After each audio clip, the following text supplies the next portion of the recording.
Não consegue mantê-lo em suas calças? Divirta-se tentando levar uma vida normal.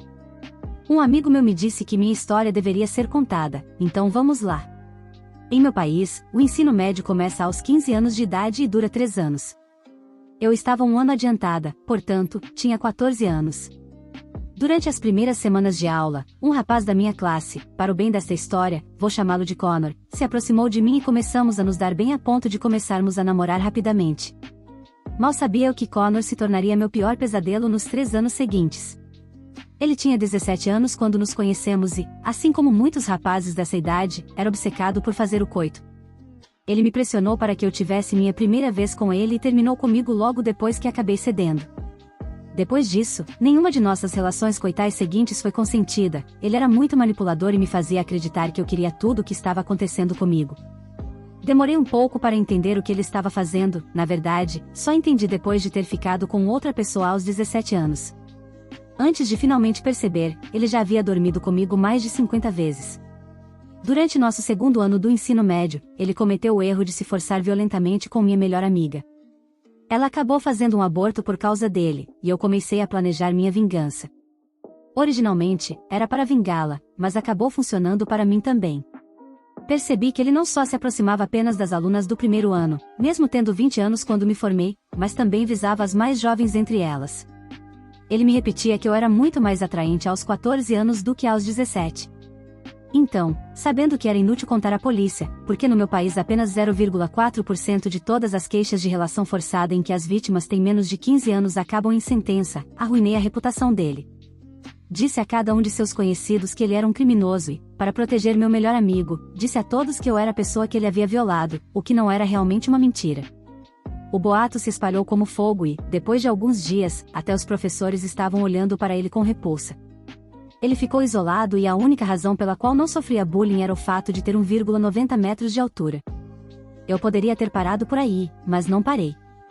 Quando estávamos no terceiro ano, eu sabia exatamente para quais universidades ele havia se candidatado.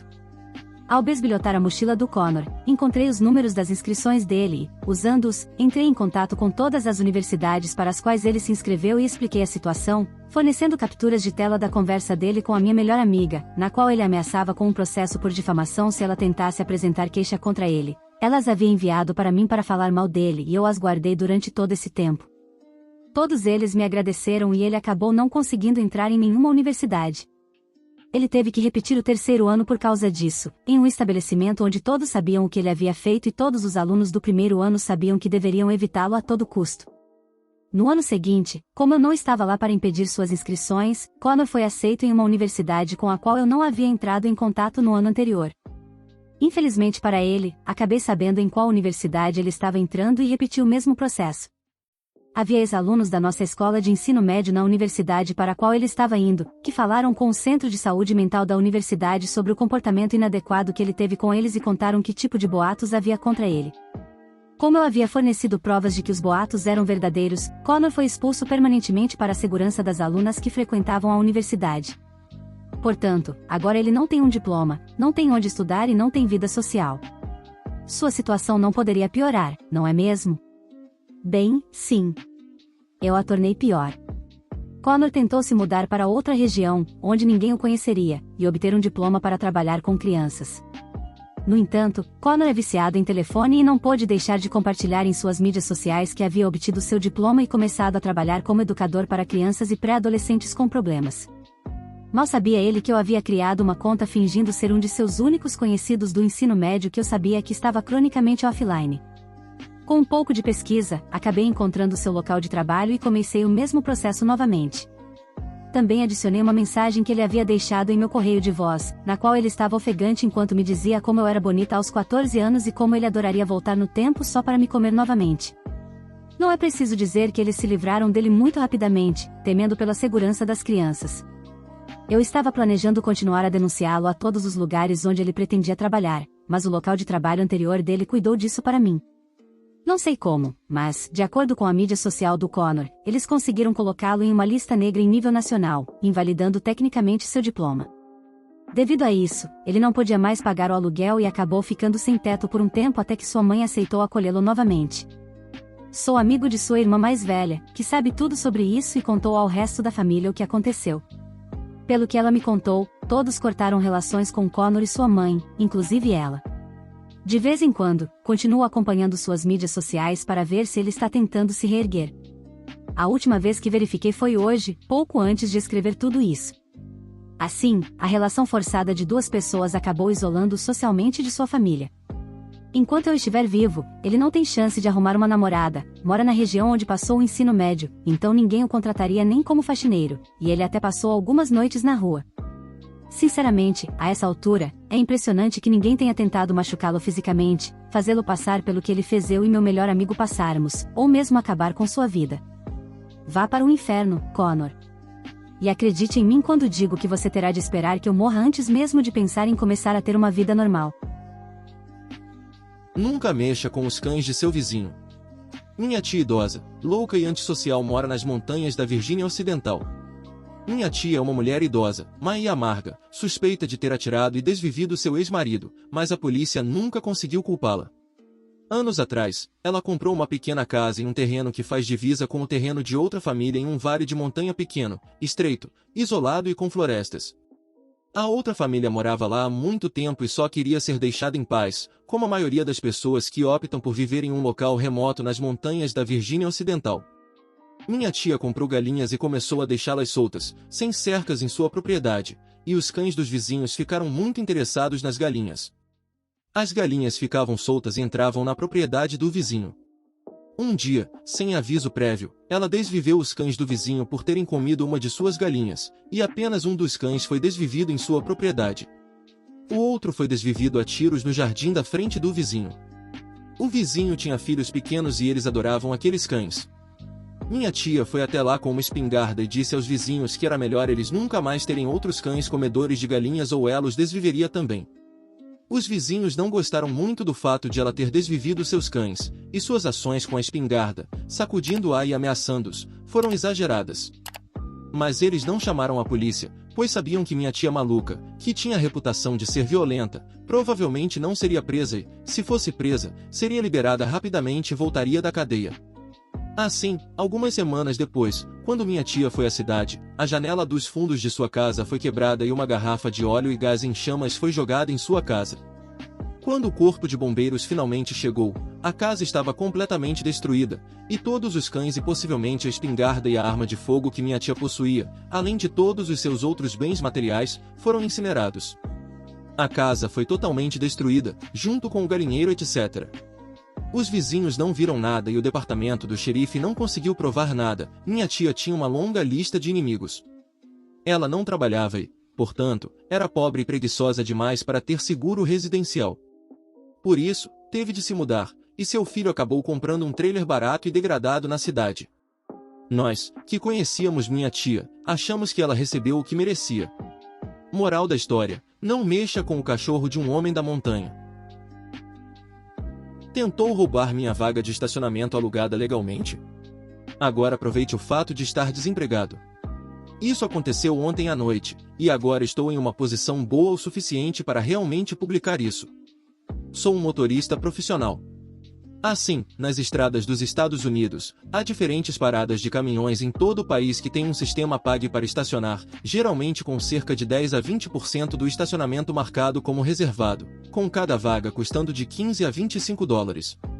A parada de caminhões onde isso ocorreu tinha estacionamento por 17 dólares, o que é relativamente barato para uma vaga garantida.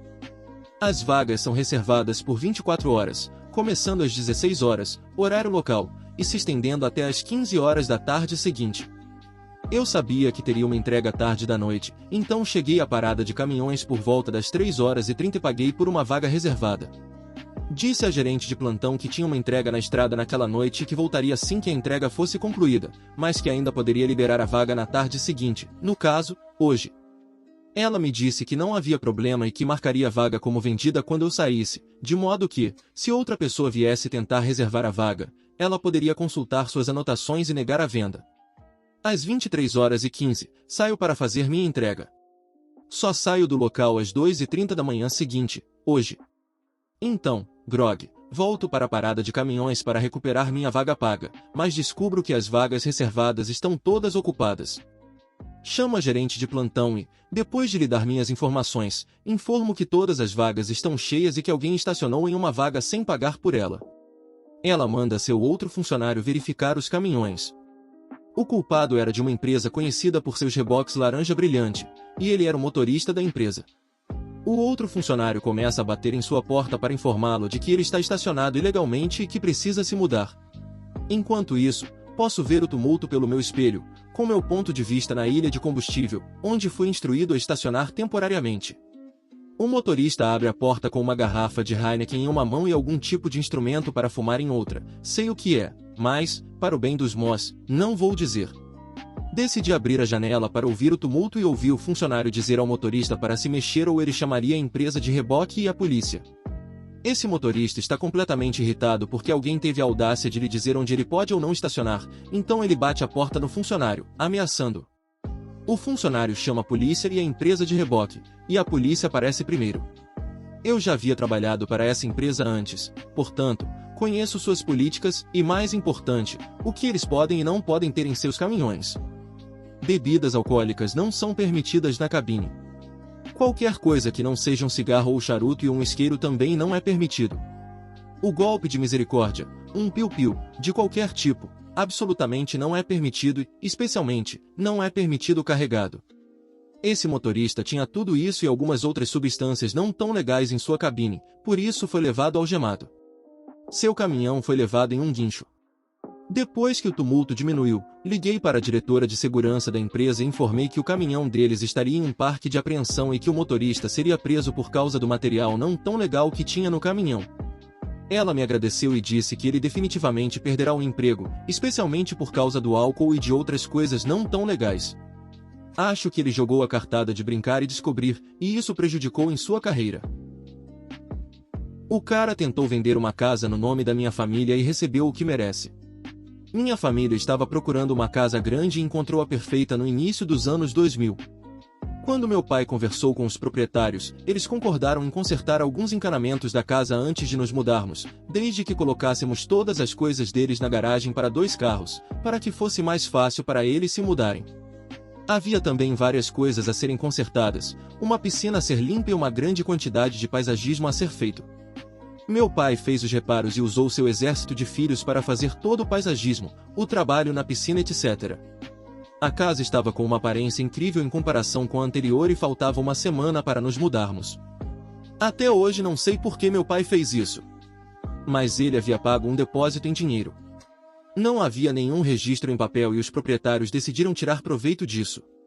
Quando faltavam alguns dias para nos mudarmos, os proprietários disseram ao meu pai que não iriam tirar suas coisas da garagem nem fazer os reparos necessários no encanamento para usar as banheiras ou chuveiros da casa.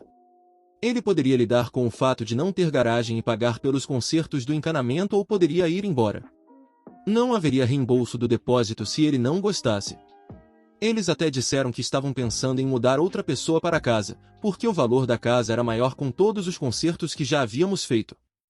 Meu pai pediu para entregar as chaves que nos foram dadas na manhã seguinte, porque tudo isso foi dito a ele às 20 horas de um dia de semana. Sem nenhuma documentação assinada, não havia nada que ligasse meu pai à casa, nem câmeras ou sistema de segurança. Ele tinha acabado de ser enganado em alguns milhares de dólares pelo proprietário e faltavam talvez 2 semanas para o Natal. Seu presente naquele ano seria dar a cada um de nós, filhos, nossos próprios quartos pela primeira vez. Foi a hora da vingança. Ele levou todos nós, crianças, para casa para uma pequena festa. Cada criança recebeu seu próprio pedaço especial de destruição. Alguém estava jogando areia na piscina. Meu irmão, que tem problemas de raiva, foi instruído a abrir todos os buracos que havíamos feito nas paredes. As crianças menores foram instruídas a balançar o corrimão da escada até que ele se quebrasse. Eu fui instruído a arrancar o paisagismo que havíamos feito e fazer um caminho por toda a escada. Todas as coisas que tínhamos consertado ou melhorado foram retiradas por crianças muito criativas e cheias de energia.